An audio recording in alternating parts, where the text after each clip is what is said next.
श्री शिवाय नमस्तुभ्यम। दोस्तों, आप सभी लोग जानते हैं कि सर्दियों का मौसम चल रहा है और इस सर्दियों के मौसम में आप सभी लोगों के मन में एक सवाल ज़रूर आता होगा कि भैया इस सर्दियों के मौसम में हम लोग अपने पैरों में मोज़े पहनते हैं, हाथों में ग्लव्स वगैरह पहनते हैं और कुछ ना कुछ शॉल वगैरह ओढ़े रहते हैं, स्वेटर वगैरह पहनते हैं ताकि हमें ठंड ना लगे। और उसी बीच हम लोग बाथरूम का भी उपयोग करते हैं, शौच का भी उपयोग करते हैं। और क्या इसके बाद भी हम लोग शुद्ध रहते हैं? क्या इसके बाद भी हम लोग भगवान के मंदिर के अंदर प्रवेश कर सकते हैं? क्या इसके बाद भी हम लोग दिया बाती कर सकते हैं शाम के समय? क्योंकि दोस्तों सुबह के समय की तो कोई दिक्कत होती नहीं है। सुबह तो कोई भी चीज़ हो, आप लोगों को स्नान ही करना है और स्नान करने के बाद ही आप लोग पूजा पाठ जो भी है वो आप अपने घर का करते हो, और शिव जी के मंदिर जाकर करना है तो वैसे करते हो, या कोई भी मंदिर में जाकर आप लोग पूजन पाठ करते हो तो वो स्नान करके ही जाते हो सुबह के समय। तो देखो, ज़्यादातर लोगों को सुबह के समय तो कोई परेशानी नहीं होती है, पर शाम के समय परेशानी ये निकल कर आ जाती है उनके मन में। ये सबसे बड़ा सवाल खड़ा हो जाता है कि अगर आज मैं अपने घर की दिया बाती कर रही हूँ कि तो क्या आज मैं शुद्ध हूँ? क्या आज मैंने कोई ऐसा काम किया जिससे मैं अशुद्ध हो गई? तो दोस्तों ये सवाल जो है आपके मन में ज़रूर घूम रहा हो, क्योंकि और मौसम में क्या होता है कि भाई पूरे दिन भले ही हम बाथरूम जाएँ, शौच जाएँ, कहीं पर भी जाएँ तो नहाना भी पॉसिबल हो जाता है और हाथ मुँह धोना भी पॉसिबल हो जाता है। बट ठंड के मौसम में क्या होता है कि भाई पानी बहुत ज़्यादा ठंडा होता है, कुछ लोगों को दिक्कत परेशानी भी होती है, पर उनके मन का ऐसा भाव होता है कि भाई उनको दिया बाती ज़रूर करना है, उनको अपने घर की पूजा ज़रूर करना है, उनको मंदिर में जाकर दिया बाती ज़रूर करना है। ठीक है, तो उस जगह पर उन लोगों के मन में ये एक मन ही मन में भाव बन जाता है, क्या हम अशुद्ध हो गए? क्या अब हम मंदिर नहीं जा सकते? क्या हम दीपक बाती नहीं कर सकते? तो इन सारे सवालों का जवाब आपको इस वीडियो में मिलने वाला है। तो अगर आप लोग भी ऐसी कुछ बातें सोचते हैं कि पूरे दिन भर में आपने अगर बाथरूम का इस्तेमाल किया है, शौच का इस्तेमाल किया है, क्या उसके बाद भी आप लोग अपने घर की पूजन कर सकते हो, अपने घर की दिया बाती कर सकते हो? क्या उसके बावजूद भी आप लोग मंदिर जाकर पूजन पाठ कर सकते हो? तो इसका जवाब हम आपको सबसे पहले दे देते हैं, है ना। तो देखो, और मौसम में क्या होता है, कोई दिक्कत नहीं होती। गर्मी का मौसम या नॉर्मल मौसम में हम लोग हाथ मुंह या नहा भी लेते हैं तो कोई हमें उतनी परेशानी नहीं होती है। पर सर्दियों के मौसम में पानी बहुत ज़्यादा ठंडा होता है, जो बुजुर्ग होते हैं उनको भी परेशानी होती है, क्योंकि पूजन पाठ घर की जो माताएं बहनें होती हैं उनका एक बहुत ही अहम हिस्सा होता है। वो उसके बिना एक तरीके से रह ही नहीं पाती हैं, उनको प्रतिदिन पूजन पाठ करना होता है ना। और इसी बीच बात आती है शुद्धता की। अब देखो, सर्दियों के मौसम में क्या होता है, हम मोज़े भी पहने रहते हैं। कुछ लोगों की हम पहले बात कर लेते हैं। कुछ लोग मोज़े पहने रहते हैं, ग्लव्स पहने रहते हैं, स्वेटर पहने रहते हैं, साल ओढ़े रहते हैं, और उसी बीच में वो लोग सभी बाथरूम वगैरह का इस्तेमाल करते ही करते हैं ना। तो उस जगह पर क्या आपके कपड़े शुद्ध होते हैं? क्या आप शुद्ध होते हो? क्या उसके बाद भी आप लोग पूजन पाठ कर सकते हो? सबसे पहले हम लोग ये जानते हैं। देखो, एक बात तो आप समझ लो कि सुबह के समय तो आप सभी लोग स्नान करते हैं। सुबह के समय तो भाई कोई बात ही नहीं है कि आप लोग बिना स्नान करे कोई काम करते होगे। सुबह स्नान करने के बाद ही आप लोग पूजन पाठ में प्रवेश करते होगे, अपने घर की पूजन करते होगे, मंदिर में जाकर पूजन पाठ करते होगे। तो सुबह की तो कोई दिक्कत वाली बात नहीं है। सुबह तो स्नान करने के बाद ही, चाहे ठंडे पानी से करो चाहे गर्म पानी से करो, सुबह स्नान करने के बाद ही आप सभी लोग जो है शुद्ध होते हैं और उसके बाद ही आप लोग पूजन पाठ करते हो। ये बात हमें आपको बताने की ज़्यादा ज़रूरत नहीं है। बात आती है पूरे दिन के बाद में, शाम के समय, प्रदोष काल में। क्योंकि सुबह के बाद जब हम पूजन कर लेते हैं तो पूजन करने के बाद फिर हम लोग बाथरूम का ज़्यादा इस्तेमाल करते हैं। ठीक है, पूरे दिन में सभी लोग बाथरूम का इस्तेमाल तो करते ही करते हैं, है ना। और कुछ लोगों का ये भी सवाल रहता है, जो कि विशेष रूप से पुरुष का भी होता है, महिलाओं का भी होता है, क्योंकि कई सारे लोग बाहर जाकर जॉब करते हैं। तो भाई बाहर जाकर जब जॉब करते हैं तो क्या उस जगह पर भी वो अशुद्ध हो जाते हैं? क्या उन्हें आकर नहाना ही चाहिए या नहीं नहाना चाहिए? ये भी हम जानेंगे। देखो, सबसे पहली चीज़ आप लोग ये बात समझ लो कि आप लोग अगर पूरे दिन भर में कभी भी बाथरूम का इस्तेमाल कर रहे हो, जैसे कि आप लोग घर पे हो, पहले हम घर के नियम की बात करते हैं कि नियम क्या कहता है शुद्धता के लिए। देखो, सबसे पहले अगर आप लोग घर पर हो, माताएं बहनें हैं जो कि घर पर ही हैं और वो बाथरूम का इस्तेमाल कर रहे हैं, सुबह आपकी पूजन हो गई, स्नान करने के बाद शुद्ध हैं आप लोग, अब कोई दिक्कत नहीं है। ठीक है, अब इसके बाद में पूरा दिन आपके पास है, पूरे दिन में अब आप लोग बाथरूम का इस्तेमाल करोगे, और बाथरूम का इस्तेमाल करने के बाद आपके बाद फिर शाम का समय आएगा, तो शाम के समय आपके मन में ये सवाल ज़रूर आएगा, क्या हम अभी शुद्ध हैं? क्या अब हमें नहाना पड़ेगा या नहीं नहाना पड़ेगा, क्योंकि हमने बाथरूम का इस्तेमाल किया है। तो देखो, यहाँ पर नियम क्या है, पूरे दिन में जितनी भी बार बाथरूम इस्तेमाल कर रहे हो, है ना, आप जब भी बाथरूम जाओ, जैसे ही बाथरूम से बाहर आओ तो आपको क्या करना है कि अपने हाथ धोना है सबसे पहले, तो उसके बाद अपने पैर धोना है और मुंह से 3 बार कुल्ला करना है। मतलब कि अपने मुंह के अंदर 3 बार पानी डालकर कुल्ला करना है। 3 बार कम से कम करना ही करना है, और 3 बार से ज़्यादा भी कर सकते हो, है ना। अब यहाँ पर दोस्तों आप लोगों को ये काम करना ही होता है अगर आप लोग बाथरूम का इस्तेमाल कर रहे हो। क्या कर रहे हो? बाथरूम का इस्तेमाल कर रहे हो। अब ऐसा नहीं है कि आप लोगों ने जो कपड़े पहने हुए हैं वो कपड़े भी आप लोग धो डालो, नहीं नहीं, उस जगह पर ऐसा नहीं होगा। आप ऐसा कर सकते हो कि एक थोड़ा सा गंगा जल लो, थोड़ा सा आप अपने ही घर में किसी अच्छी जगह पर वहाँ पर रख लो, और जैसे ही आप लोग बाथरूम का इस्तेमाल इस्तेमाल करते हो तो आप लोग क्या करो, सबसे पहले तो आपको नियम यही कहता है कि आपको हाथ मुंह धोना चाहिए, मतलब कि हाथ धोना चाहिए, पैर धोना चाहिए। साबुन से धोने की ज़रूरत नहीं है, सादा ऐसे ही हाथ धोना चाहिए, पैर धोना चाहिए। उसके बाद 3 बार कुल्ला करना चाहिए। ये काम किया, उसके बाद में आप चाहो तो थोड़ा सा अपने ऊपर पानी वगैरह भी छिड़क सकते हो। इसके बाद में आप एक तरीके से शुद्ध हो जाते हो। पर जब भी आपका मन नहीं मानता है कि या नहीं अभी हम शुद्ध नहीं हुए हैं क्योंकि हमने बाथरूम का इस्तेमाल किया है, तो उस जगह पर फिर आप लोग अपने ऊपर जाकर थोड़ा सा गंगा जल छिड़क सकते हो, है ना। ऐसा करने की वैसे ज़रूरत नहीं है। ये गंगा जल आप जब छिड़क लेना जब आप लोग शाम के समय की दिया बाती करो या पूजन पाठ के कार्यों में जाओ, है ना, तो उस समय बस आप लोग एक बार गंगा जल छिड़क सकते हो। बाकी अगर आप लोग बाथरूम जा रहे हो तो बाथरूम जाने के बाद बस अगर आप लोग हाथ धो रहे हो, पैर धो रहे हो, 3 बार कुल्ला कर रहे हो, तो भी आप लोग एक तरीके से शुद्ध माने जाओगे, ठीक है। या वहीं पर थोड़े अच्छे से जल से जो है आप लोग अपने ऊपर थोड़ा सा जल छिड़क लेना। अब यहाँ पर दोस्तों एक और बात निकल कर आती है कि भाई हमने अपने पैर में मोजे पहने हुए हैं, हमने अपने पैर में मतलब कि हाथों में ग्लव्स पहने हुए हैं, स्वेटर वगैरह ओढ़े हुए हैं, तो उस जगह पर क्या करेंगे।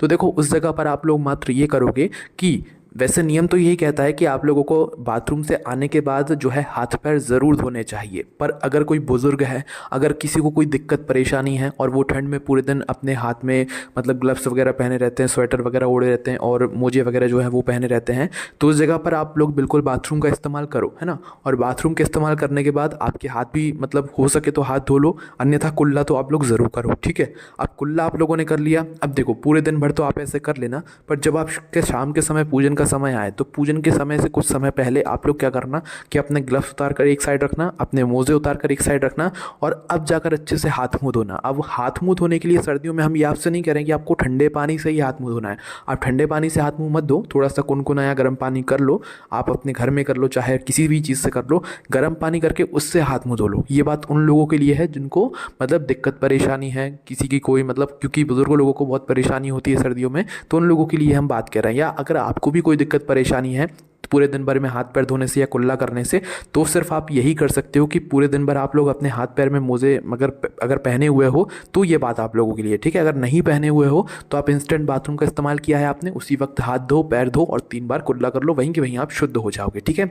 और अगर आप लोगों को दिक्कत है ज़्यादा तो भैया आप लोग क्या करो, बाथरूम का इस्तेमाल तो कर लो, उसके बाद में 3 बार कुल्ला कर लो, क्योंकि मुँह पर तो कुछ नहीं बंधा है, कुल्ला तो आप लोग कर सकते हो। तो 3 बार कुल्ला कर लो और कुल्ला करके आप लोग बाहर आ जाओ। बस करना क्या है, इन लोगों को उस समय का ध्यान देना, जब शाम के समय आप लोग पूजन करने जाओ, मंदिर जाओ या शाम के घर में दिया बाती करो, तो उसके कुछ समय पहले गर्म पानी या कुनकुना पानी करके आप लोग अपने ग्लव्स और अपने मोजे उतार कर अपने हाथ भी अच्छे से धो लो, अपने पैर भी अच्छे से धो लो और 3 बार कुल्ला कर लो, ठीक है। ये बात ज़रूरी है, इस बात का आप लोग विशेष रूप से ध्यान रखिएगा, तभी एक तरीके से आप शुद्ध माने जाओगे। और शाम के समय जब आप पूजन करने जाओ तो उसके कुछ समय पहले आप चाहो तो अपने ऊपर थोड़ा सा गंगा जल भी छिड़क सकते हो, एक शुद्धता के लिए, है ना।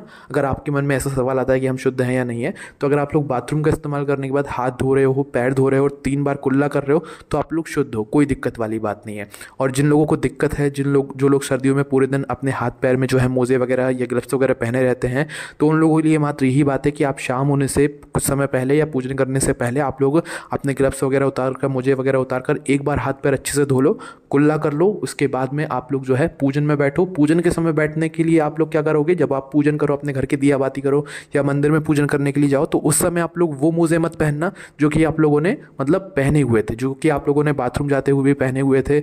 और मतलब जहाँ भी आप जा रहे हो वो मोजे आप लोग उस समय मत पहनिए, क्योंकि वो अशुद्ध रहेंगे, क्योंकि आप लोगों ने उन्हें बाथरूम करते समय भी मतलब पहना हुआ है और आपने उन्हें धोया नहीं हुआ है, ठीक है। तो पूजन करते समय आप उन मोज़ों को मत पहनना, आप उन हाथ के ग्लव्स को मत पहनना, क्योंकि उस समय वो अशुद्ध रहेंगे, ठीक है। तो आपने जब इन्हें उतारा तो ये अलग हो गए। उसके बाद आपने अपने हाथ पैर धोए। हाथ पैर धोने के बाद आप लोग सीधा अपने घर के जो भी पूजन पाठ वाली जगह है वहाँ पर आइए, जो भी आप पूजन करना चाहते हैं वो करिए, दिया बाती करना चाहते हैं वो करिए, मंदिर जाना चाहते हैं मंदिर भी जाइए, पर आप लोग वो मोजे या ग्लव्स नहीं पहन सकते। हाँ, अगर आपके पास धुले हुए ग्लव्स रखे हुए हैं, मोजे रखे हुए हैं, तो आप वो पहन सकते हैं। अब इसमें स्वेटर वगैरह या शॉल वगैरह आप लोग ओढ़े हुए हैं, तो उसको आपको कुछ भी दिक्कत वाली बात नहीं है, उनको आप लोगों को धोने की कोई ज़रूरत नहीं है, ठीक है। अब जो लोग ऑफिस वगैरह जाते हैं या ड्यूटी वगैरह जाते हैं, उन लोगों के लिए क्या बात है, तो वो लोग तो देखो ऑफिस वगैरह गए हुए हैं, ड्यूटी वगैरह गए हुए हैं, तो वहाँ पर वो लोग अपने हाथ पैर तो धो नहीं सकते। तो वहाँ पर आप लोग जो सिर्फ हाथ धोते हो, मुंह धोते हो, जैसा आप लोग वहाँ पर करते हो वो ठीक है, पर शाम को जब आप लोग घर आते हो और आपको पूजन पाठ करना है, मंदिर जाना है, तो आप यही नियम का पालन करो कि शाम को आने के बाद आप अपने मोजे वगैरह उतार कर, सारी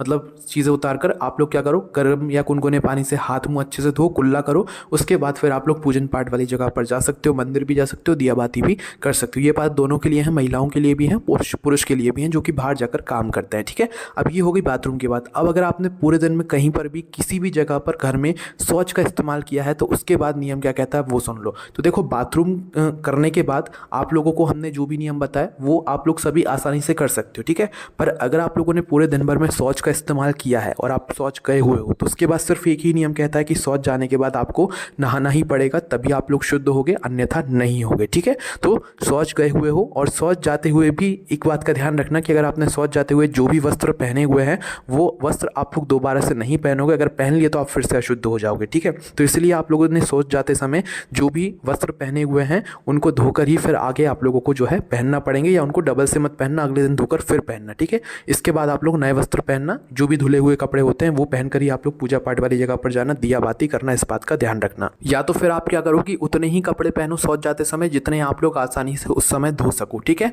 और बाकी के जो वस्त्र हैं वो आप लोग उतार जाओ, उन्हें वापस से आप लोग नहाकर स्नान करके पहन सकते हो, क्योंकि वो अभी अशुद्ध नहीं हुए हैं, वो आपके स्वच्छ रखे हुए हैं। और अगर आप लोग चाहो तो भाई जो आपने स्नान किया है शौच जाने के बाद उसके बाद आप लोग धुले हुए कपड़े पहनोगे तो ही वही ज़्यादा अच्छा माना जाएगा। अन्यथा अगर आप लोगों ने शौच जाते समय वो कपड़े का इस्तेमाल नहीं किया है जो आप लोग पहने हुए थे, उनको आपने अलग रख दिया था, तो आप लोग स्नान करके उन्हें भी पहन सकते हो। पर जो कपड़े आपने शौच जाते समय इस्तेमाल किए होंगे, पहने हुए होंगे, उन्हें आप दोबारा से नहीं पहन सकते, पूजन पाठ वाली जगह पर उन्हें पहनकर नहीं जा सकते, उन्हें आप लोगों को धोकर ही पहनना पड़ेगा। आप लोग नहाकर कोई अच्छे कपड़े पहन लीजिएगा, ठीक है। और अगर आप लोग पहनकर नहीं गए हुए हो तो फिर जो भी आपने अलग से कपड़े रखे हुए होंगे वही आप लोग कपड़े पहनकर अपने पूजन पाठ वाली जगह पर जा सकते हो। तो ये नियम क्या कहता है शौच वालों के लिए। जो लोग पूरे दिन में कभी भी शौच का इस्तेमाल करते हैं तो उन लोगों को सीधी सी एक ही बात रहती है कि आप लोगों को स्नान ही करना पड़ेगा। और अगर आप लोगों ने स्नान नहीं किया है तो उस दिन फिर आप लोग पूजन पाठ वाली जगह पर मत जाइएगा, क्योंकि आप लोग अशुद्ध रहेंगे। उस दिन आप लोग अपने घर के किसी और सदस्य से बोल दीजिएगा कि आप लोग जो है पूजन कर लीजिए, आप लोग मंदिर चले जाइए, दिया बाती कर लीजिए,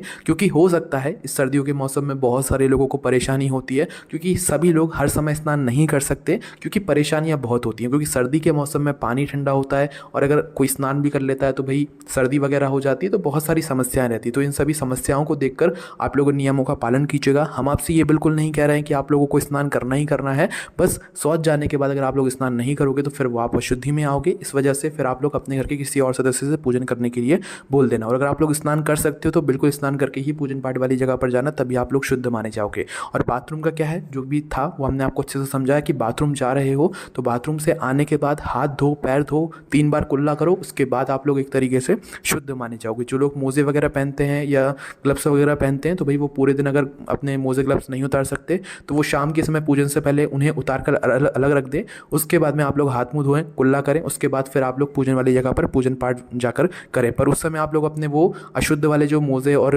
मतलब ग्लव्स होंगे उन्हें ना पहनकर, बिना पहने ही जो है पूजन करें, ठीक है। और मंदिर भी जाना है तो उन्हें बिना पहने ही जाएं। बाकी फिर बाद में आकर आप लोग पहनना चाहें तो पहन सकते हैं, वो आपकी मर्जी है, ठीक है। तो पूजन पाठ वाली जगहों पर ये शुद्धता मतलब ज़रूरी होती है, इसलिए हमने आपको बताई। बाकी आपके शरीर की जितनी क्षमता हो आप उस हिसाब से कीजिएगा। सर्दियों में ज़्यादा से ज़्यादा गर्म पानी का इस्तेमाल कीजिएगा और तभी आप लोग जो है यहाँ पर इन नियमों का पालन कर पाओगे, ठीक है। अब दोस्तों, अगर आप लोगों के मन में कोई भी प्रश्न घूम रहा है कि भाई हम दिन भर में शौच जाते हैं या बाथरूम जाते हैं तो हमसे ये गलती होती है, ये गलती होती है, तो क्या हम शुद्ध रहते हैं या अशुद्ध रहते हैं, कोई भी आपके मन में प्रश्न है तो आप हमसे कमेंट करके पूछ सकते हो। बाकी जो मेन चीज़ें थी वो हमने आपको बता दी हैं। अब आप अपने अनुसार जो है अपनी जो भी नियम पालन रहते हैं शुद्धता के लिए वो आप कर सकते हैं। बाकी इस वीडियो को आप अपने प्रियजनों तक भी शेयर करें ताकि उन लोगों तक भी ये जानकारी ज़रूर पहुँचे। सर्दियों में आपको नियमों का पालन करना ज़रूरी होता है, चाहे कितनी ही ठंड पड़े, आपको शुद्धता का ध्यान रखना ज़रूरी होता है। बाकी आपके मन में कोई भी प्रश्न है तो कमेंट करके पूछ सकते हैं। ओम नमः शिवाय, जय बोले बाबा श्री शिवाय, नमस्तुभ्यम।